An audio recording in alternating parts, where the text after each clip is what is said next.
오늘 말씀은 신명기 30장 1절에서 20절 말씀입니다. 내가 내게 진술한 모든 복과 저주가 내게 임함으로 네가 네 하나님 여호와로부터 쫓겨난 모든 나라 가운데서 이 일이 마음에 기억나거든. 오늘 말씀은 상당히 20절이나 길게 했기 때문에 상당히 간추려져서 묵상을 하게 됩니다. 그런데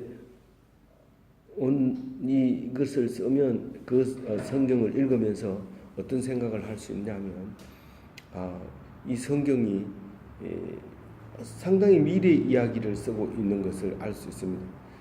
요단강 건너기 전에 이스라엘 백성에게 말하고 있지만 사실은 그 시점으로 따지면 미래 이야기를 하고 있습니다.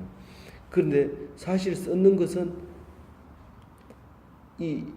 이 말이 이루어진 뒤에 그것이 생각나서 쓰기 시작했다는 이 성경 말씀이 증거의 자료가 될 수 있는 거죠. 그러니까 우리 집사람이 그런 얘기를 잘 하는데, 무슨 일이 탁 터지면 봐라 내가 얘기했잖아, 봐라 얘기했잖아, 그런 얘기를 합니다. 그런데 자세히 생각해 보면 얘기한 게 맞아요. 근데 더 자세히 생각해 보면 이 말도 하고 저 말도 했는데 그 일이 터지니까 그 얘기 했다는 거예요. 그리고 학생들이 답안지를 쓸 때도 여러 개를 써놓고 그 중에 맞는 거 동그라미 치고 나를 맞게 해달라고 하는 거나 마찬가지입니다. 답을 여러 개 써놓고 그 중에 맞는 거 있으면 맞는 거 아닙니까? 이렇게 주장하는 건데, 이 성경은 그렇게 해놓은 거예요.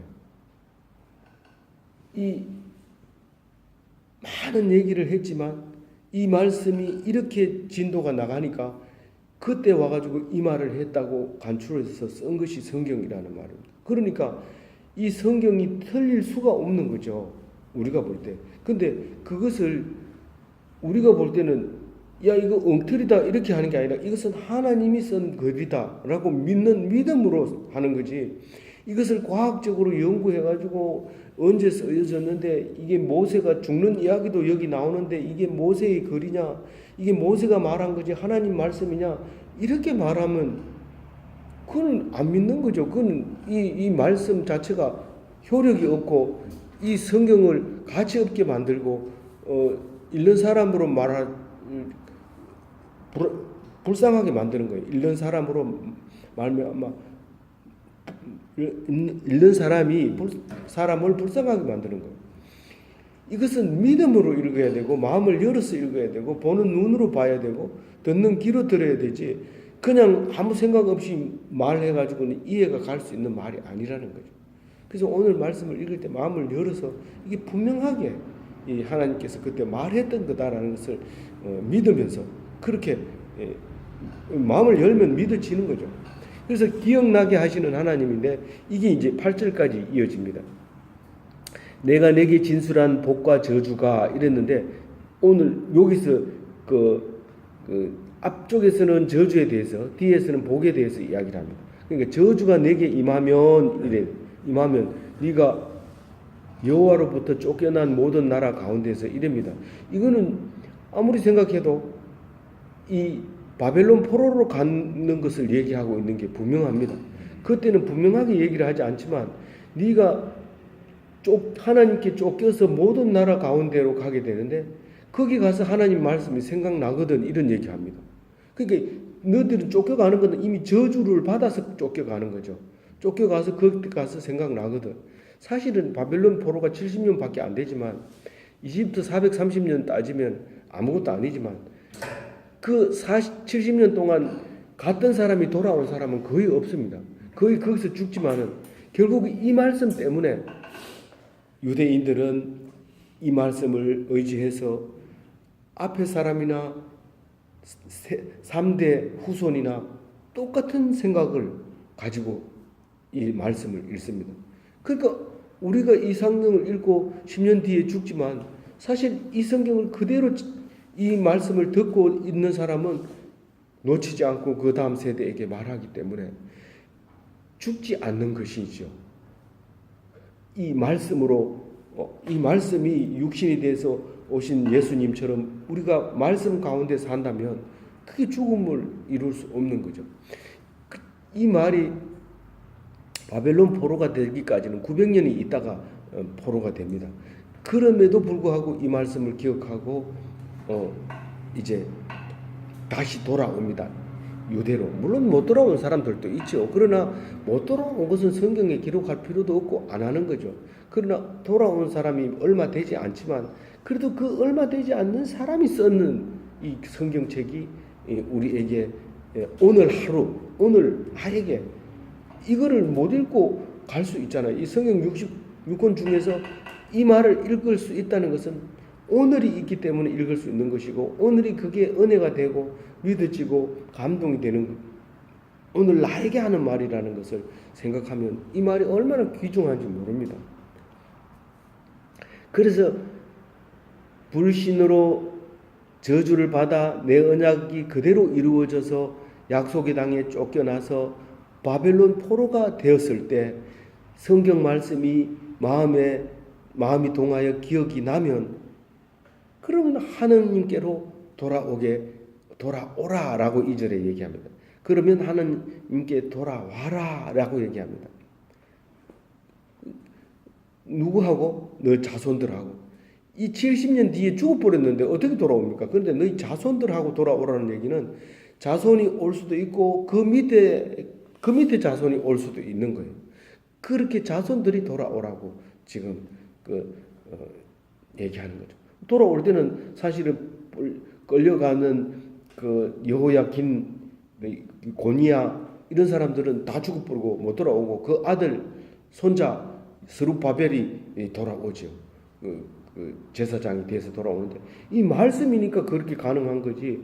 말씀이 아니라면 어떻게 그 사람들이 정체성을 잃어버리고 내가 밭전자 담양전씨지만 사실 족보를 이렇게 두껍게 해가지고 우리 집에 갖다 놨지만 그걸 안 보니까 누가 누군지 모르는 거예요. 그러니까 전달이 안 되는 거예요. 족보책만 있지만 전달이 안 되지만 이 사람들은 말씀을 통해서 우리를 위해서 이렇게 기록을 하게 되고 3,500년이 흘러 들어온 거죠.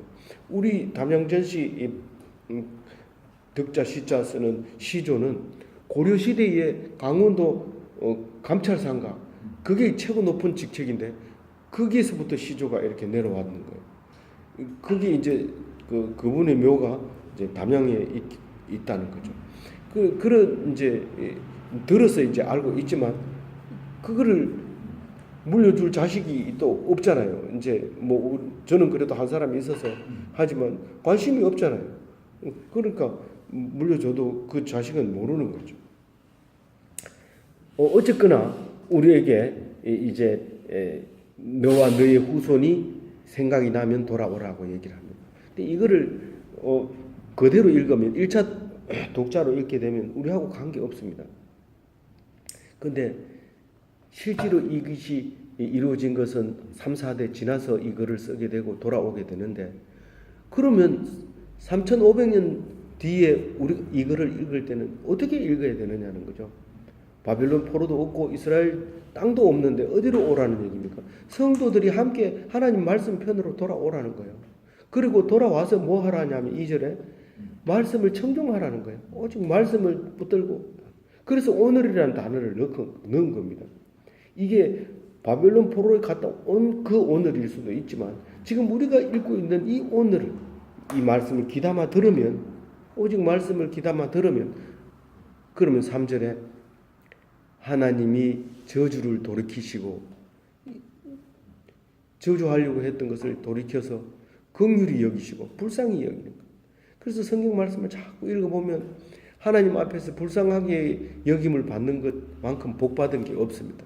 그러나 처음 교회에 나온 사람은 불쌍하게 여김을 받아야 되는데 그러면 내가 왜 불쌍해? 뭐 없는 게 있어?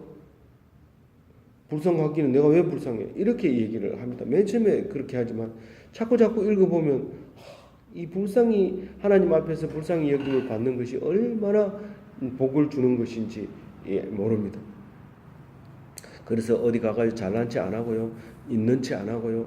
그리고 없다고 뭐라고 해도 기 안 죽고요. 그렇게 살 수 있는 게 기독교인이죠. 그리고 너희들이 돌아오라고 말했지만 2절에서는 돌아오라고 말했지만 내가 돌아오게 하겠다 그 말이에요. 내가 너희들을 귀환시키겠다. 그리고 귀환시켜가지고 온 성중에 모으겠다. 그럽니다. 근데 이게 돌아오는 사람이 많이 돌아오는 게 아니고 한두 사람이 돌아와요. 이 두루마리를 끌어안고 스룹바벨하고 몇 명 숫자가 얼마 안 되는 사람들이 돌아와서 성전을 이제 봉헌하는데 그런 그 몇몇 사람에 의해서 우리가 이 복을 받고 있는 것이죠. 하나님 앞에 모이게 되는 것이고 축복을 받게 되는 것이죠. 이 4절에 보면 아무리 멀리 있어도 돌아오게 한다. 바벨론하고 예루살렘하고는 한 1500km가 넘는데 거기서 다 돌아오게 만들어 주는 거죠. 아무리 멀어도 귀소 본능을 이제 자극해서 오게 만드는 거죠. 하나님. 5절에 보면 땅은 약속의 땅이고 너희들에게 대대히 물려줄 땅이기 때문에 돌아와서 그것을 도로 차지하게 만든다는 겁니다. 근데 이 말씀으로 바벨론 포로에서 오는 것뿐만 아니라 어떻게 합니까? 4차 중동전쟁, 1차, 2차, 3차, 4차 중동전쟁을 거쳐서 2차 대전 끝나고 차지하게 되는 게 지금 이스라엘이잖아요. 그 사람들, 유대인들은 이 성경을 그대로 읽고 그대로 돌아오는 거예요. 대기수로 따지면은 3,500이면 적어도 50대는 내려왔을 거예요. 이 대기수로 따지면 50대로 내려왔지만 여전히 일대에 이 말씀을 들은 것처럼 이 4차 중동전쟁 중에서 3차 중동전쟁은 6.1 전쟁이라고 하는 그 유명한 전쟁을 하게 됩니다. 6일 만에 그 이스라엘 땅을 차지하게 되고요. 또 이 네 차례 중동 전쟁을 일으키면서 하나님께서 역사하셨던 이야기들이 많이 나옵니다. 물론 유대인들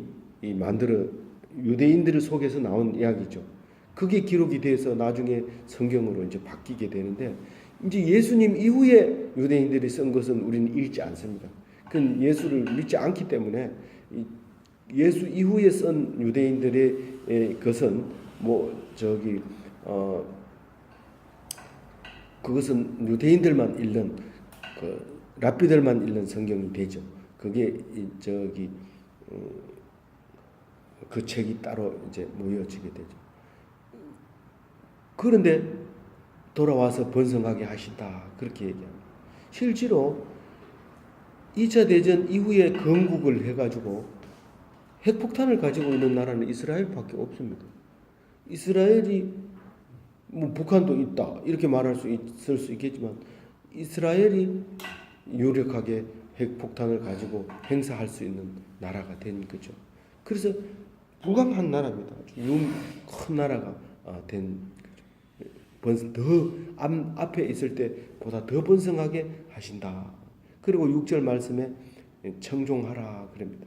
이 청종하라는 말이 오늘 여러 군데가 나옵니다. 그래서 색깔을 이렇게 칠해놨는데 마음을 다하고 뜻을 다하고 목숨을 다하고 그렇게 모든 것을 다해서 하나님 말씀을 청종하라.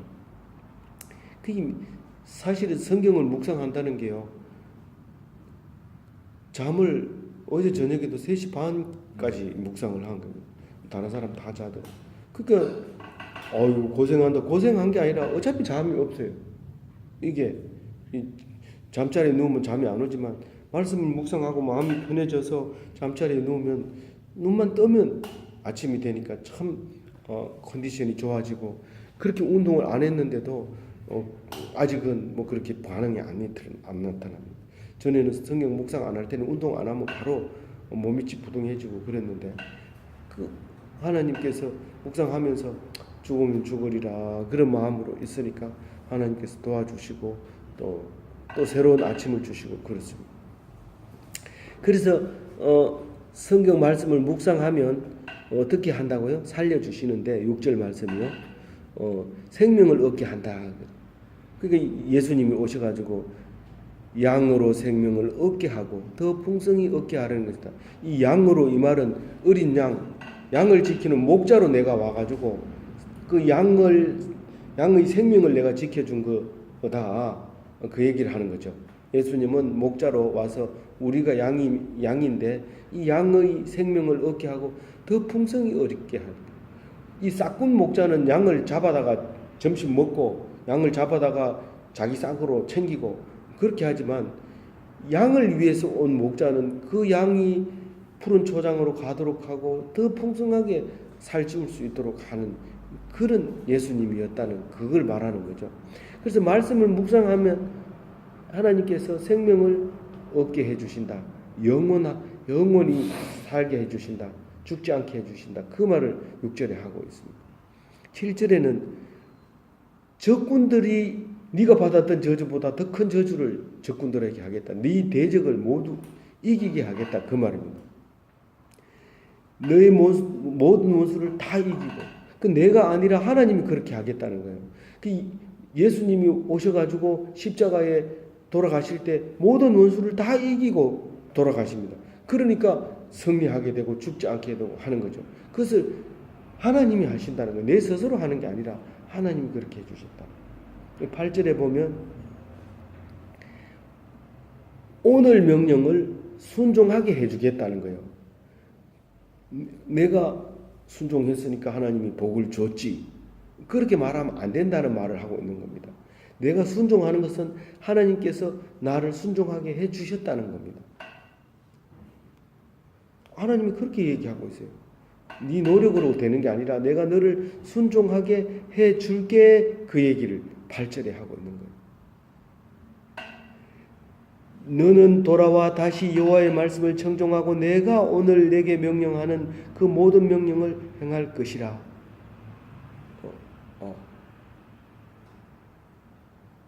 그렇게 말합니다.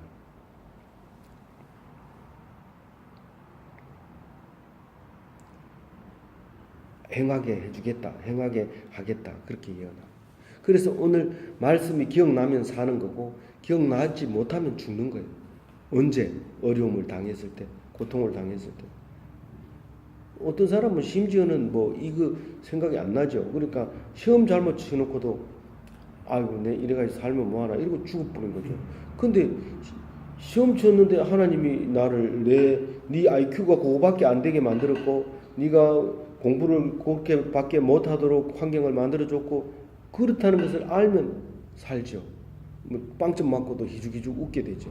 즐겁게 살죠. 근데 이 말씀이 없으면 99점 맞고 100점 맞은 사람 앞에서 기죽어가지고 말도 못하고 큰 소리도 못 치고 있는 거죠. 복을 줬는데도 복을 못 받고 저주로 받게 되는 거죠.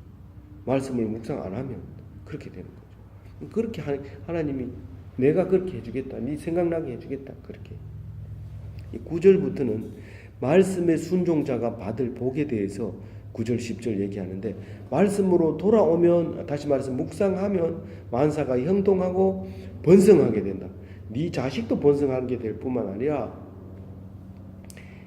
너희 집에 사는 가축이나 또 토지나 이런 것들이 다 열매를 잘 맺고 번성하게 된다. 그리고 하나님이 기뻐하시고 복을 주신다. 그런 얘기를 이제 하게 됩니다. 그래서 그건 좀 성질이 다르기 때문에 따로 묶어가지고 9절 10절 묶었고요. 11절에 보면 이 중요한 말이에요. 11절 말씀은 이 14절에 가서 결론을 내주지만 말씀이 입에 있고 마음에 있지 멀리 있는 게 아니다.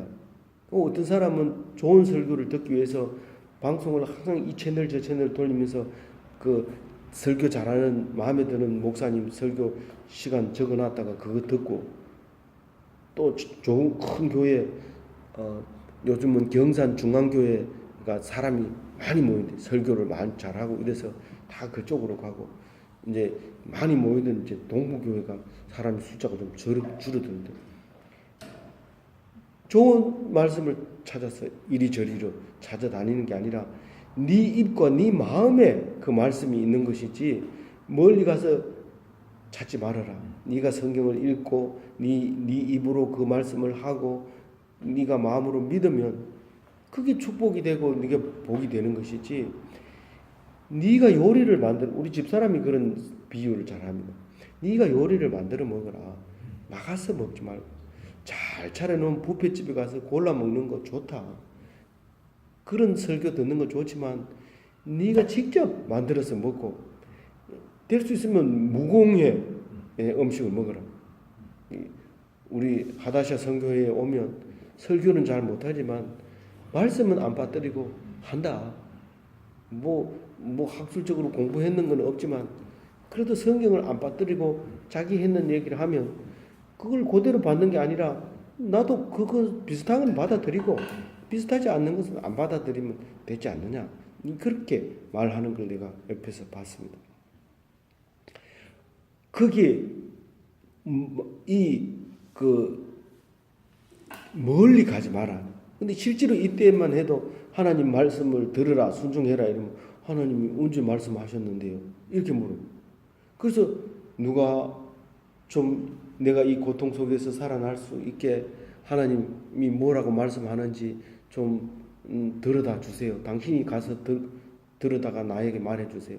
옛날에 시내산에서는 백성들이 하나님이 무서워가지고 모세를 보고 당신이 듣고 와서 우리에게 얘기해라. 우리들은 무서워서 못 간다. 그랬던 것처럼 말씀을 안 들리니까 누가 가서 하늘에 가서 듣고 와서 얘기해줘라. 바다 끝에 가서 얘기해줘라. 이때는 바다가 평평한 줄 알고 바다 끝이 있다고 생각했어요. 근데 이게 지금 둥글기 때문에 이런 바다 끝이라는 말을 안 쓰잖아요. 근데 바다를 끝에 가서 이 소리를 좀 들어다가 나에게 알려주세요. 그렇게 얘기할 필요가 없단 말이에요. 그게 말이 안 된다는 거예요. 그렇게 하지 말고 오직 너 입에 있고 내 마음에 있어요. 그래서 마음의 할례를 행하면 입에서 나오는 말이 욕이 안 나오고 은혜의 말이 나와요. 왜 이래 됐지? 나도 모르게 깜짝 놀라는 거예요. 그리고 보는 눈이 있고 귀가 들리기 시작해요. 그래서 입과 귀와 눈과 마음이 이게 말씀이 거하는 곳이라는 거예요. 그래서 너희들은 말씀을 행할 수 있다 그래요. 여기서는 마음을 행할 수 있다고 그랬는데 말씀을 행할 수 있다 이랬는데 말씀을 지킬 수 있다는 거죠. 말씀을 이해할 수 있다는 거죠. 말씀을 묵상할 수 있다는 거죠. 그러면 그것은 지켰다 그러고 네가 잘했다고 얘기하는 거죠. 성경 말씀 어디를 읽어보세요. 땅을 몇 길을 팔아 뭐 돈을 얼마를 투자해라 이런 거 없습니다. 말씀을 오직 지키기만 하면 이 말씀을 꼭 잡고 있으면 이 말입니다. 그거는 말씀을 행할 수 있다는 겁니다. 그래서 이 말씀이 생각해 로마서에서 사도 바울이 얘기하는 말씀이 생각나요. 높음이나 깊음이나 다른 어떤 피조물이라도 우리를 주 그리스도 예수 안에 있는 하나님의 사랑에서 끊을 수 없으리라. 이 성경 말씀을 읽으면 사랑이라는 게 이게 알 수 있는 거예요. 왜 우리에게 저주를 하는가? 이걸 읽어보니까 사랑이 있는 거예요. 아버지가 혼내고 때리는 걸 생각해 보니까 왜 때릴까? 저 아버지가 다른 아들은 안 때리는데 나를 때리는 거예요.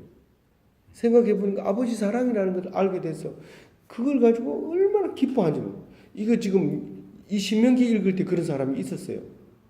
이걸 보고 하나님이 사랑하는 것을 알게 됐다. 누구도 이 성경을 읽지 못하게 할 수가 없습니다. 지금 북한에서는 성경을 보면 붙잡아다가 고문하고 이런다 하지만 북한의 성경이 제대로 된 성경이 숨어 있습니다. 그리고 남북이 통일이 되면 우리가 북한에 가서 선교한다고 이렇게 하지만 사실은 북한 사람들이 신앙이 더 뜨겁고 확실하지 우리가 가가지고 말만 번들하게 하고 안 믿고 새벽기도 안 하고 이런 걸 보면 그 사람들이 욕합니다. 무슨 신앙이 있다면서 기도도 안 하고 이러면서 막 뜨겁게 하고 우리가 부끄러울 정도로 그렇게 하는 사람들이 숨어 있단 말이에요. 우리가 거기 가서 할 수 있는 것은 기껏해야 돈 좀 나눠주고 뭐 쌀 좀 보태주는 이거 말고는 교회에서 할 수 있는 게 없을 겁니다. 그 사람들이 훨씬 더 신앙이 좋고 낫다는 걸 알 수 있을 겁니다. 그래서 끊을 수 있는 사람이 없어요. 사람 숫자도 북한은 몇 명 안 믿지만 믿는 사람은 그렇게 이 확실한 사람이 믿게 됩니다. 그 끊을 수가 없다는 거죠. 직장, 뭐 뭐 어떤 것도 성경 읽는데 끊을 수 없습니다. 그 핑계죠. 우리가 성경 못 읽는 것은 다른 게 더 좋아서 안 읽는 거고 핑계지. 이 성경을 못 읽게 할 수 있는 그 어떤 피조물은 세상에 없다 이렇게 얘기를 하고 있습니다. 이제 15절부터는 이제 하나님이 오늘 주신 복과 저주입니다. 우리는 자꾸 이걸 읽으면서 3,500년 전의 이야기를 왜 자꾸 읽어보냐? 오늘 이야기가 3,500년 전에 있었던 이야기하고 똑같다는 사실인데 그거를 마음을 못 여니까 옛날 얘기를 안 읽으려고 하죠. 오늘 당장 오늘 점심 먹는 이야기 그게 걱정이 되죠. 오늘의 당면 과제가 그건데 어떻게 이럴 수 있느냐 이거죠. 그래서 그거 걱정하지 말고 오늘 주신 복과 저주를 봐라. 그거를 15절에 얘기합니다. 생명과 복과 사망과 화를 네 앞에 두었다. 오늘 두었다고 얘기합니다. 그때 두은 게 아니고 오늘 우리에게. 그건 선택이에요. 이건 네가 선택해라. 복을 선택할지 사망을 선택할지 화를 선택할지 생명을 선택할지 그걸 네가 선택해라는 거죠. 그러니까 빵점 맞았다. 희죽희죽 웃으면 복을 선택한 거고 화를 내면 그건 저주를 선택한 거예요. 16절에 그게 오늘의 명령인데 명령과 규례와 법도를 지키라. 시험을 잘 치라, 잘생겨라, 건강해라, 돈 많이 벌어라, 싸우지 말아라. 이런 그런 세상적인 것을 네가 원하지 말고 명령과 규례와 법도를 지키라. 야단칠 때는 야단치고 화낼 때는 화내고 그렇게 하라는 거지. 무조건 화내라. 이건 율법이다. 율법주의. 제가 어제 가족 예배를 드리고 화가 나서 막 소리 지르고 아버지는 무슨 화내지 말라고 방금 얘기해놓고 왜 화를 냅니까? 할 말이 없어요. 가만 생각해보니까 그건 율법주의라. 이 성경은 지켜진 게 하나도 없어요. 지켜진 게 하나도 없어요. 내가 화내지 마라 한다고 해서 화가 안 납니까? 오히려 감정에 솔직한 게 더 낫죠. 뭐라고 얘기하면 화내지 마라 한다고 기죽기죽 웃으면서 나중에 또 얘기합니다. 아니 그러지 말고 할 얘기 해라. 지금 이 자리에서 기죽기죽 웃지 말고 겉으로 자꾸 웃지 말고 할 얘기 해라. 그렇게 하는 것이 서로 간에 이해할 수 있는 길이다. 그리고 하나님 앞에 잘못했다고 해라. 아직 화내지 말라고 했는데 화냈기 때문에. 그래서 성경을 읽는 순간 내가 죄인이라는 것을 알게 해주는 거죠. 그러니까 명령과 규례와 법도만 지키라는 거지 다른 거 뭐 하라는 거 한 거 없어요. 이 규례와 명령과 법도도 바리새인처럼 사두개인처럼 그걸 법을 적용해서 사람을 괴롭히게 하는 게 아니라 그걸 못 지키는 게 뻔한데 그것을 안 지켰다는 사실을 깨달음으로써 내가 죄인 되도록 하는 거예요. 명령과 규례와 법도가 없다면 내가 죄인일 수가 없어요. 이 법이 있기 때문에 내가 죄인이 되는 거죠. 모세가 없었다면 우리는 죄인이라는 말 쓸 필요가 없어요. 근데 이 명령과 규례와 법도가 있기 때문에 나를 죄인 만드는 거예요. 그래서 성경이 하는 역할은 뭐냐면 죄를 생각나게 하는 거예요. 죄를 생각나게. 이게 뭐 교훈을 준다, 가르치기 좋다. 그게 아니라 내가 죄인이라는 것을 보여주는 게 이 성경입니다. 그래서 하나님이 어디 계시냐면 이 말씀 십계명 위에 그룹 사이에 하나님이 계시면서 그 자리를 하나님이 계신 곳 이렇게 하지 않고 속죄소라고 얘기합니다. 이 성경을 보면 내가 죄가 생각나고 제가 죄인이라는 걸 알게 되면 하나님 나 죄인인데 어떻게 해요? 그러면 하나님이 내가 너를 죄를 속해 주겠다. 은혜를 베풀겠다. 시원해 주겠다. 그렇게 하시는 게 성경 말씀 위에 하나님이 계시는 거죠. 이 두꺼운 말이 뭘 어떻게 살아라 어떻게 못 살았는데요. 그럼 너 죄인이구나. 그럼 죽어야 되는데 하나님을 믿으면 너는 살 수 있다. 그 얘기를 하고 있는 거잖아요. 지금 그 얘기. 순종하면 생존하고 번성하고 낙토해서 복을 준다. 그 얘기는 죄를 순종을 안 했으면 생각나면 나 순종 못했습니다. 그럼 너 죽어. 그럼 예수님이 계시잖아요. 예수님 나 죽어야 됩니까? 나를 믿으라. 너 때문에 내가 십자가에 못 박혔다. 그럼 삽니까? 산다. 우리는 믿음으로 사는 거예요. 순종 못해요. 순종 못해요. 순종 못해도 믿으면 산다. 그것 때문에 사는 거죠.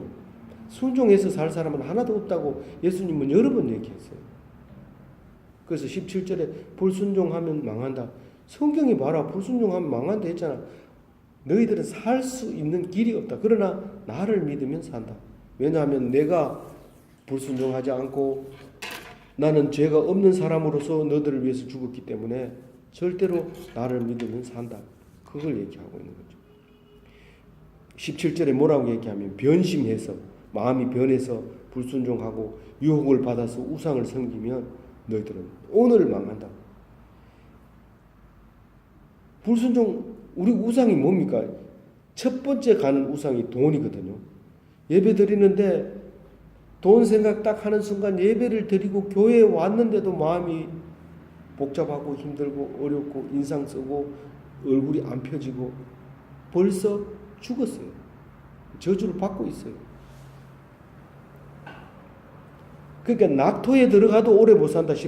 18절에 보면 낙토에 들어가도 오래 못 산다. 무슨 말이냐면 교회에 들어온다고 해가지고 다 화평하느냐? 네가 우상을 놓고 들어가지 않는 한은 거기 들어가가지고도 기쁨이 없고 거기에서 즐거움이 없다. 그 말을 하고 있는 거죠. 낙토에 들어가가지고 오래 살려면 네가 돈을 버리고 돈을 우상을 버리고 하나님만 의지하고 거기 들어가서 설교를 들었을 때 그 잘 살게 되고 오래 살게 되고 죽지 않게 되고 생명을 얻게 된다. 그게 17절 말씀입니다. 18절은 복과 저주는 오늘 준 거라는 사실을 하늘이 알고 땅이 안다. 그래서 하늘과 땅을 정인으로 하늘과 땅이 정언하는데 이 정언으로 이 증거로 내가 너희들에게 선포한다. 그렇게 얘기합니다. 야, 누가 아냐? 그게 하나님 말씀인지 어떻게 알아? 믿는 거죠. 근데 너 믿음이 없는 사람에게 하늘이 알고 땅이 아는데 증거가 여기 있다. 그 얘기를 19절에 하고 있어요. 너와 내 자손이 살기 위해서 생명을 택해라. 여기는 내 아들 전종섭을 얘기하는 게 아니라 하나님 말씀을 듣는 하나님 백성의 생명을 위해서 그런 거예요. 성경을 읽고 그래서 이제 다음번에 이제 요게 신명기가 끝나면 이제 디모데 후서를 이제 묵상하는데 디모데는 바울이 그 디모데를 얘기할 때 자기 아들이라고 얘기해요. 바울은 장가를 안 갔기 때문에 이 디모데 청년을 자기 아들로 부릅니다. 부를 때마다. 근데 믿음의 아들이죠. 베드로도 마가를 아들이라고 부릅니다. 베드로가 마가를 내 아들 마가에게 이렇게 얘기합니다. 이 성경에서는 친아들을 그렇게 얘기하지 않습니다. 그 네와 네 아들을 위해서 생명을 택해라. 생명을 택하면 내 아들이고 생명을 택하지 못하면 내 아들이 아닌 거예요. 그래서 이게 내가 죽어도 영원히 이 신앙이 지속되는 거죠. 그게 믿음이죠. 그리고 20절에 하나님을 사랑해라. 하나님 말씀을 청종해라. 하나님을 의지해라. 하나님은 생명이고 하나님은 장수이시고 하나님은 물려줄 기업이시다. 아브라함이 물려줬고 이삭이 물려줬고 야곱이 물려줬고 예수님이 우리에게 물려준 영원한 기업 말씀 이거다. 이걸 택해라는 거죠. 말씀을 택해라는 거죠. 아무쪼록 이 말씀을 통해서 힘을 얻고 어려울 때 말씀이 생각나서 살아나는 그래서 영원히 죽지 않는 하나님 백성 되시기를 주님의 이름으로 축원드립니다.